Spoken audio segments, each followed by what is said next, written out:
À la une de cette édition, l'Ouganda considère de retirer ses troupes de Somalie. Les législateurs somaliens attribuent cela aux attaques continues sur le contingent ougandais et au retard dans les paiements.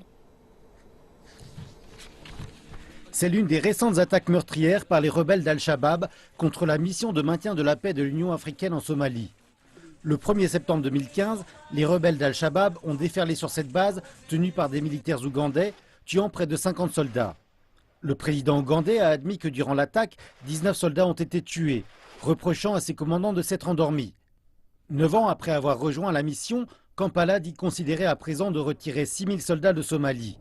Les autorités somaliennes doivent encore commenter, mais les législateurs somaliens attribuent ce changement aux attaques en cours contre la mission. Revoir un mandat peut être interprété de différentes manières sans qu'il s'agisse d'un retrait. Cela peut signifier une réduction des soldats dans le pays. Cela peut signifier la rotation des forces ou un changement complet des soldats actuellement dans le pays. La raison principale de la nécessité de ce changement est les récentes attaques sur les bases de l'AMISOM en Somalie. Mais il y a aussi d'autres facteurs à noter.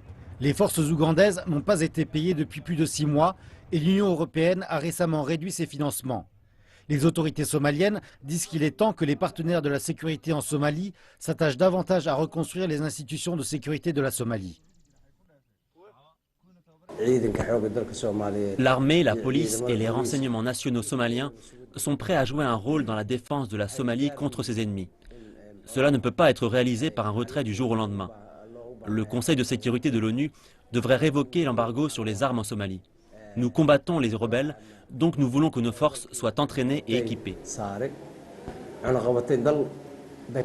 En 2007, l'Ouganda est devenu le premier pays africain à mettre à disposition ses soldats parmi les 22 000 soldats des forces de maintien de la paix de l'Union africaine ou AMISOM. Mais ces dernières nouvelles auront vraisemblablement un impact sur les activités de l'AMISOM dans le pays. Les soldats ougandais sont actuellement en charge de la capitale Mogadiscio et des régions alentours, mais jusqu'à présent, ni l'Union africaine ni les Nations unies n'ont encore commenté.